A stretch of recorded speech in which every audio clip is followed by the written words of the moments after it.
Il est 20h à Douala. Madame, Monsieur, merci de nous préférer pour cette édition bilingue d'information sur Equinox Télévision. Édition avec Innocent Nazaire à la co-présentation. Innocent, good evening. Bonsoir, Dunabis Kamgang. Good evening as well to you. Viewers, thanks for joining us in this 8 p.m.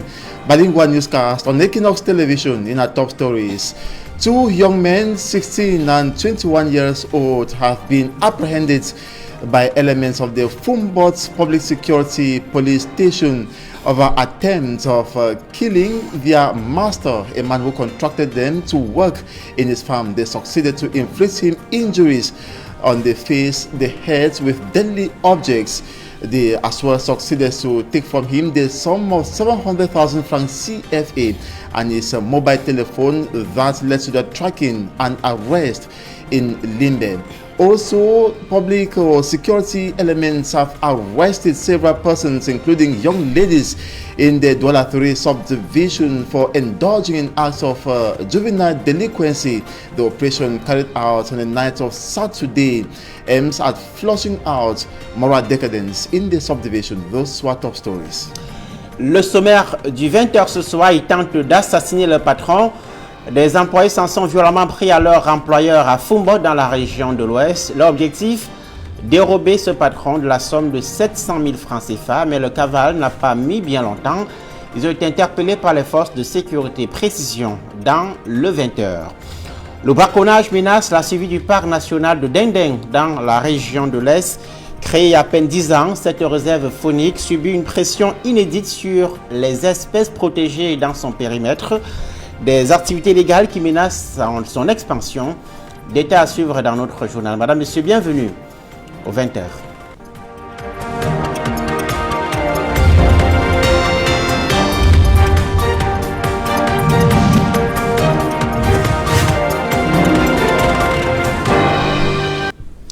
Merci de nous préférer ce soir. C'est un sort bien ironique pour ce patron à Fumbot dans la région de l'Ouest. Il avait recruté 2 jeunes pour des activités champêtres contre rémunération. Eh bien, ce sont ces jeunes qui auraient pu être à l'origine de la fin de ses jours sur terre.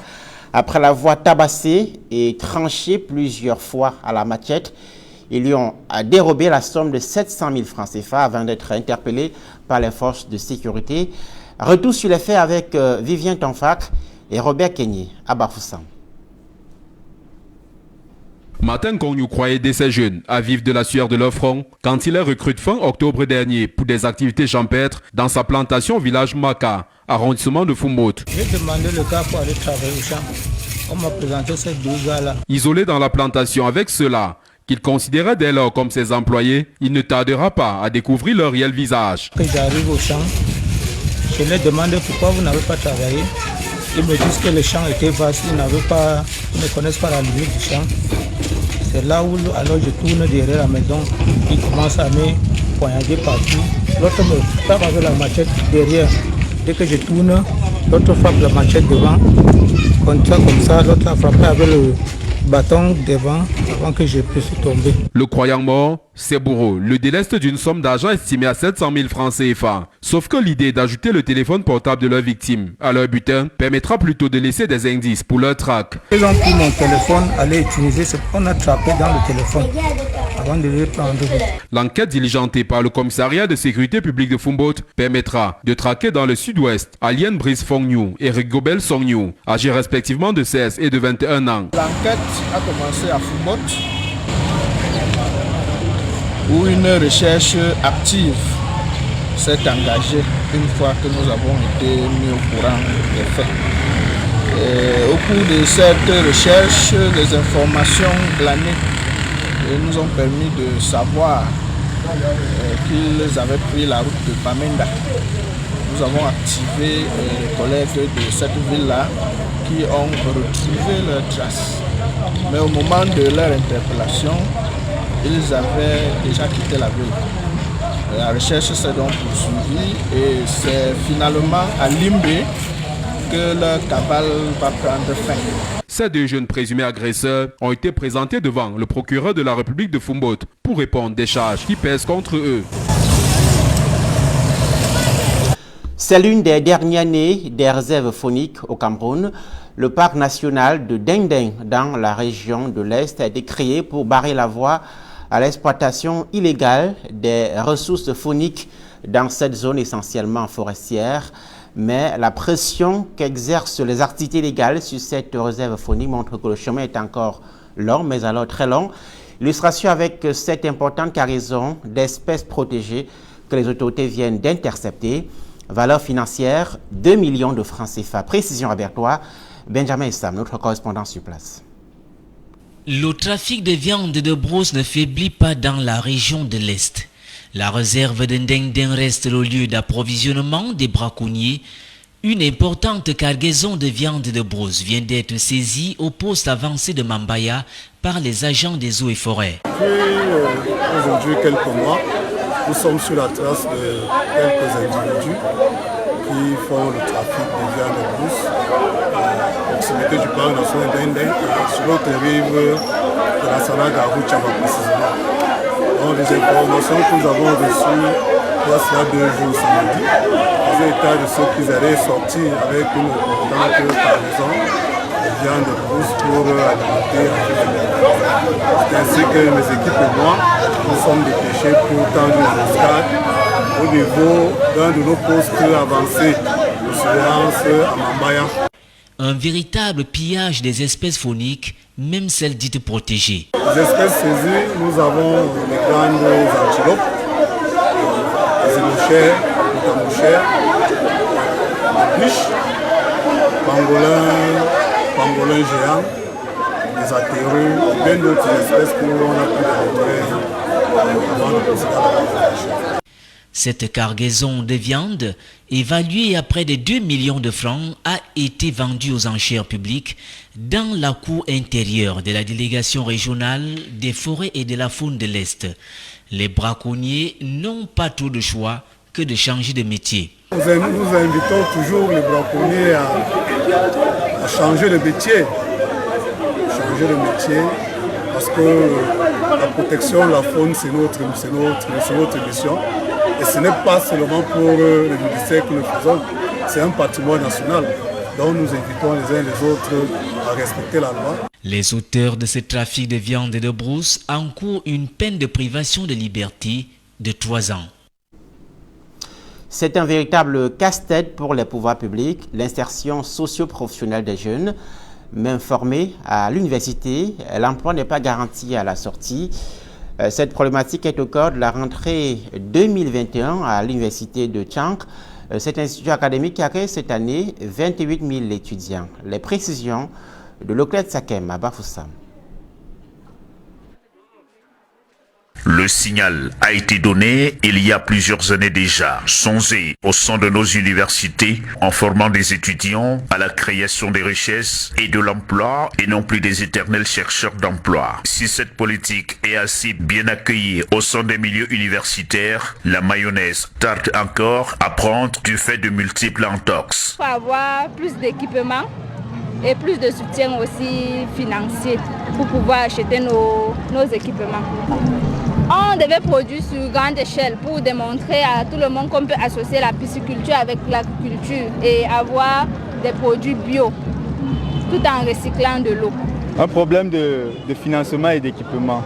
Nous aurons souhaité avoir une structure qui permet de transformer et de développer notre biotechnologie alimentaire. À l'université de Tchang, où l'on compte cette année plus de 28 000 étudiants issus d'horizons confondus, cette vision est complétée par la stratégie nationale de développement SND 30. Elle place l'université de Tchang au cœur du développement. Dans le cadre de la mise en œuvre de cette stratégie nationale de développement, le secteur de l'éducation, de l'enseignement et de la formation a reçu mandat de former des cadres qui soient insérables, employables ou qui soient suffisamment innovateurs et créatifs pour résoudre le problème du chômage et de l'emploi. L'université de Tchang s'inscrit résolument dans cette vision du chef de l'État et décide donc d'inscrire cette année, la nouvelle année, dans le cadre de la stratégie nationale de l'enseignement supérieur 2030 pour faire en sorte que les produits de notre université soient de qualité, soient adaptés, soient employables et surtout soient capables eux-mêmes de créer leurs emplois. La fondation de l'université de Tchang est l'outil mis sur pied depuis quelques années pour soutenir ces gigantesques chantiers. Les États,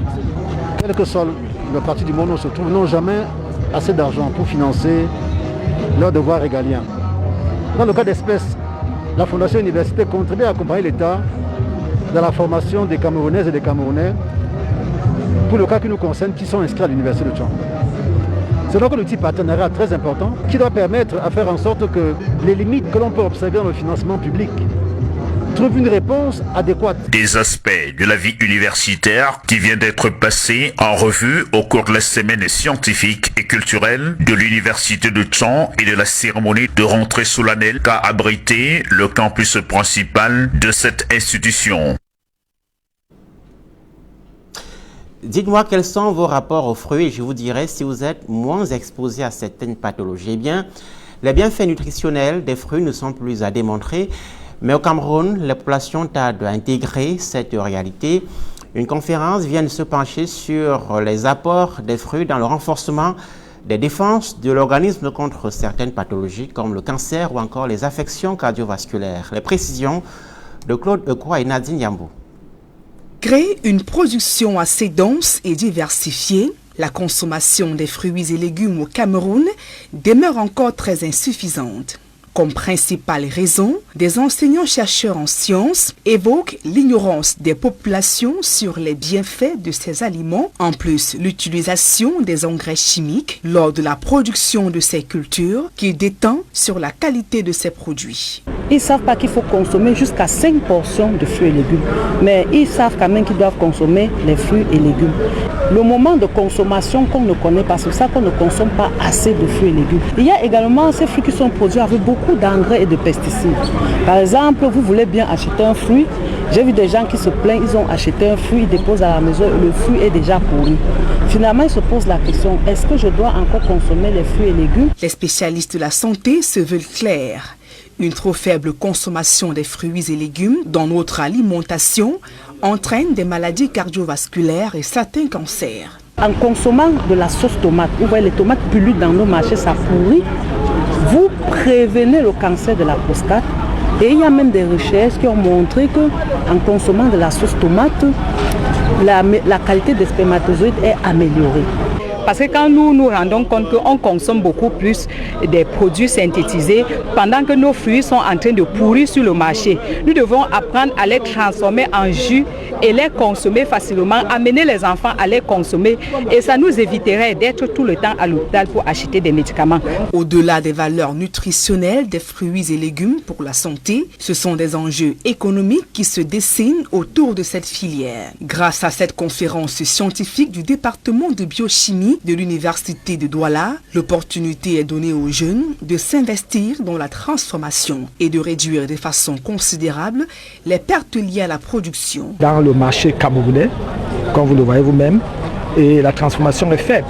Quand vous voyez la variété des jus dans le marché, c'est faible. Donc notre but, c'est qu'après cette conférence, que nos étudiants soient capables de mettre sur pied des PME, que les étudiants soient capables, que nous soyons capables de mettre sur pied des serres. Et savoir qu'en les consommant, on aura un plus par rapport à tout ce qui est nutritionnel et tout ce qui est pour la santé, pour l'individu. Donc il était vraiment important de parler de cet enjeu nutritionnel, sanitaire et économique des fruits et légumes. Encourager la consommation des agrumes, c'est l'une des priorités des Nations Unies. L'organisation internationale a d'ailleurs décrété 2021 comme étant l'année des fruits et légumes. Un appel est donc lancé à l'endroit des dirigeants des peuples pour un changement de paradigme. Un public reportage dans ce journal des cadeaux à gogo chez Orange Cameroun en cette fin d'année. L'opérateur majeur de téléphonie mobile met à la disposition de ses clients de nombreux lots à gagner en cette période de fin d'année. Les contours de cette campagne viennent d'être présentés à Douala. Les précisions dans ce reportage.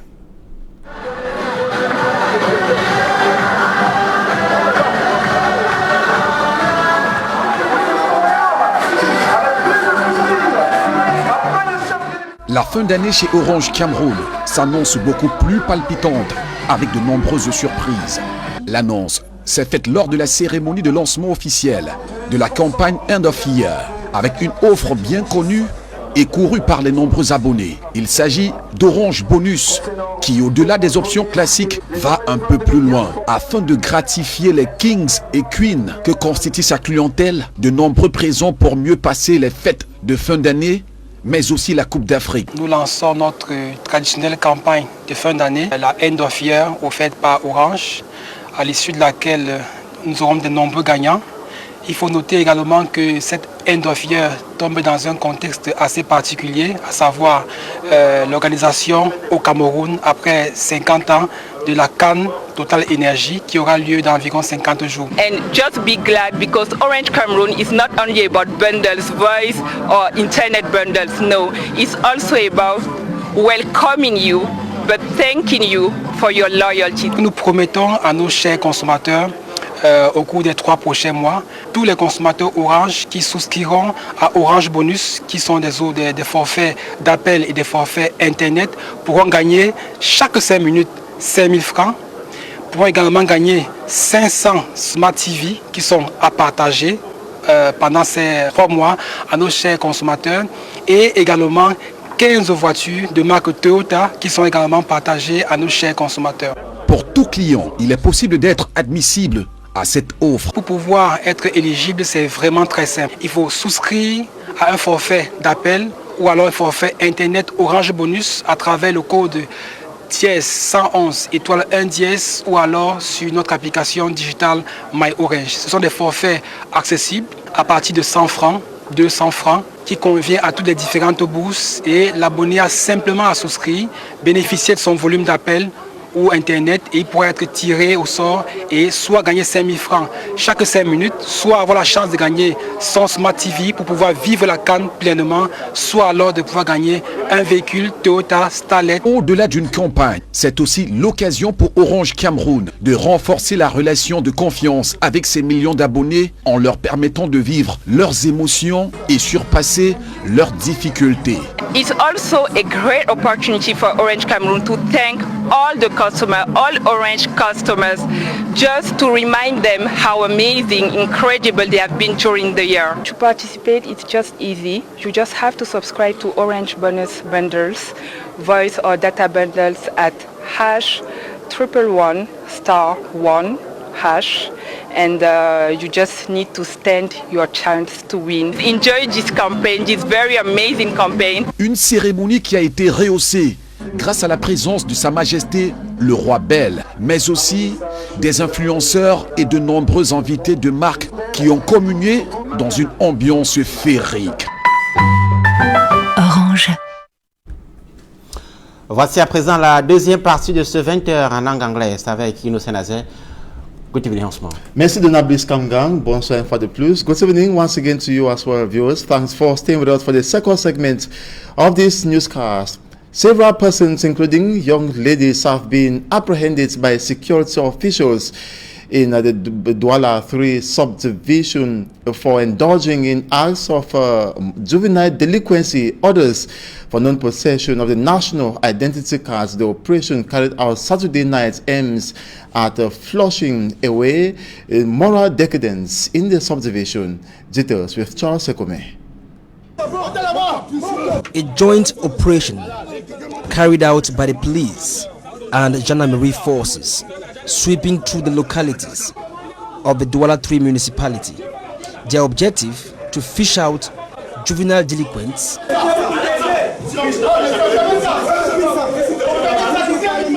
strippers, prostitutes,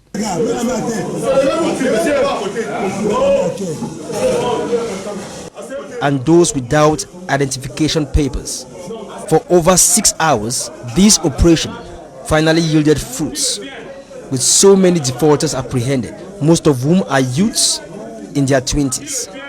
An operation which was spearheaded by the divisional officer for Douala 3 subdivision, Ayisi Bongo Laurent Victor. Nous avons été saisis à travers beaucoup d'informations, beaucoup de renseignements et même des images. We got information from so many sources. We even got images which have been circulating on various social media forums, indicating that juvenile delinquency is on the rise in the Douala 3 municipalities. We have decided to conduct this mission in a bid to fish out defaulters. We have been up since 10 p.m. with all units of the forces of law and order present on the field. La moralité publique. Et depuis 22 ans aujourd'hui, nous avons commencé avec toutes les unités de force de maintien de l'ordre de l'arrondissement de Douala 3e. The divisional officer also says the youthful population in the country is gradually going astray and something needs to be done to bring them back to order so they can respond to reason. Cette mobilisation nous interpelle à plus d'un titre. This mobilization exercise concerns everyone because we are talking of youths in Cameroon who are dying in their numbers every day. We have the responsibility to reinforce pedagogy and the education of our children. We need to reinstate and inculcate morality in our youths and children. Pour ramener la raison sociale, pour ramener la moralité publique. All that said, most of these youths who were apprehended are now locked up behind bars, awaiting justice to take its course.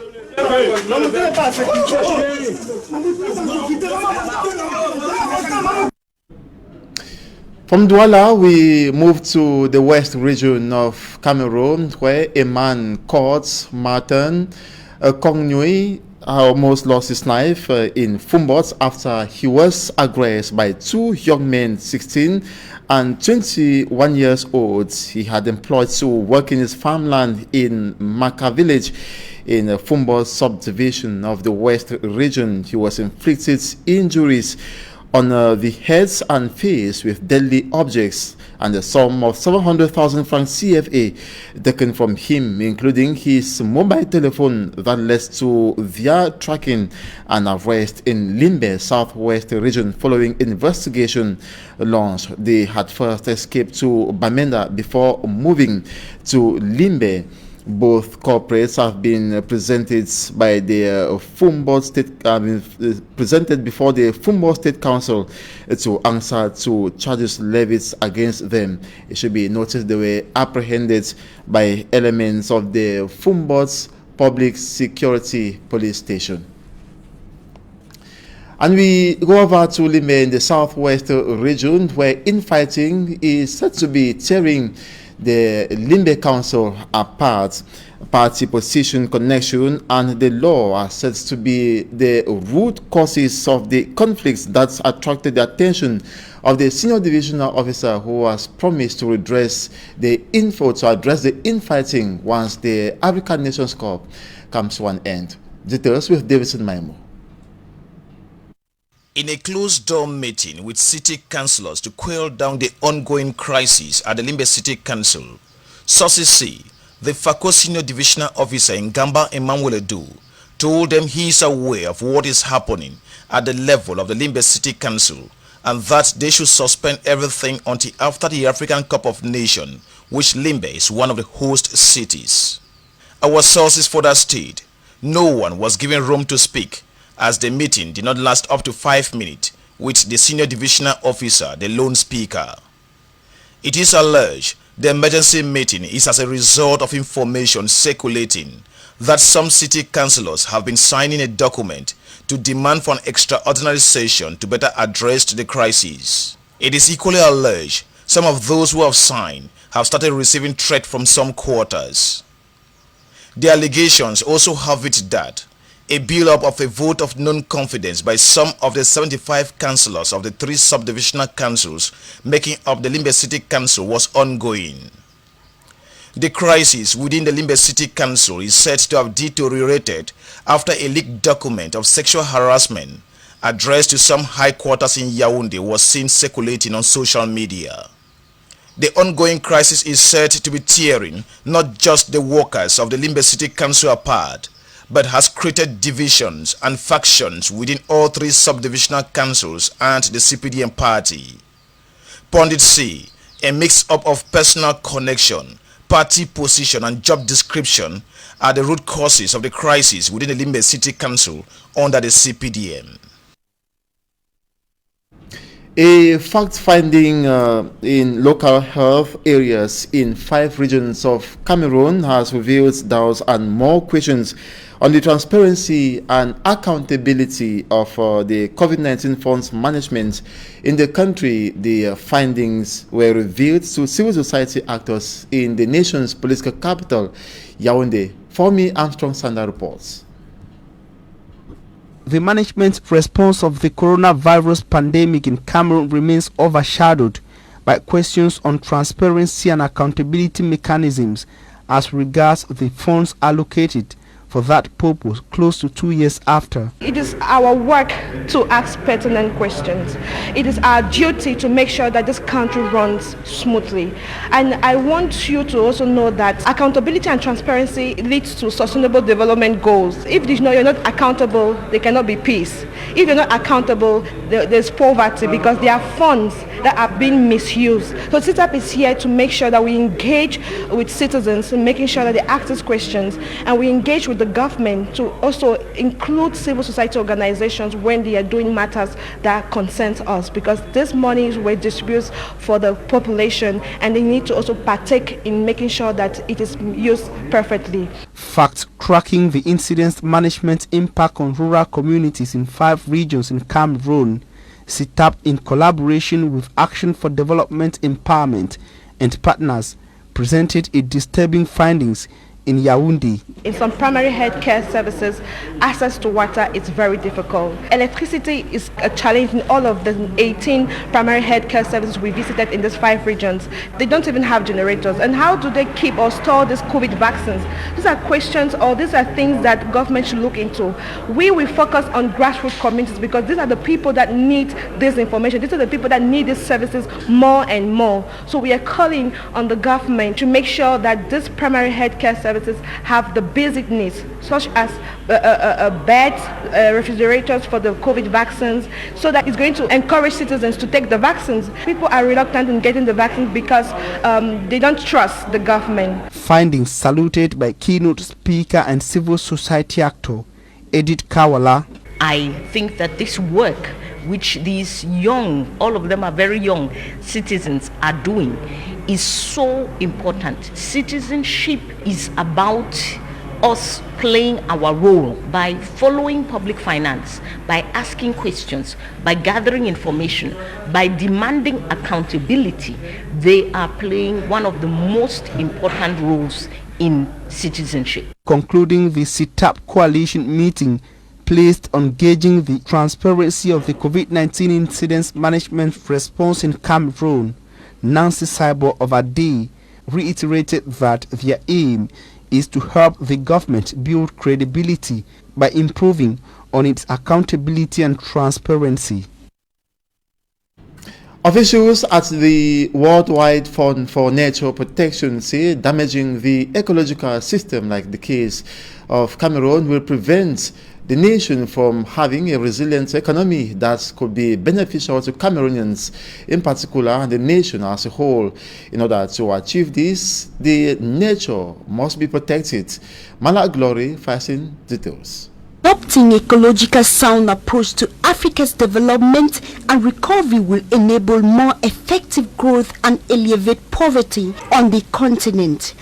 It has been proved that without referring to nature, you won't be able to really build a resilient economy, particularly after this pandemic. If you don't rely on nature, you won't be able. The Worldwide Fund WWF for Nature has been working for over 30 years to protect the region's exceptional rich biodiversity. The WWF, together with the Commission of the Economic Community of Central African States, organized a 2-day workshop in Douala to identify the key policy directions to enhance the depression of the people and the ecological system on which they depend. The ceremony was launched by the Secretary General at the Ministry of Environment, Nature Protection and Sustainable Development. It's a great honor for me to address you all today on the opening of this 2-day expert workshop on the Central African ecological futures and the post-COVID-19 recovery efforts in ECA's region.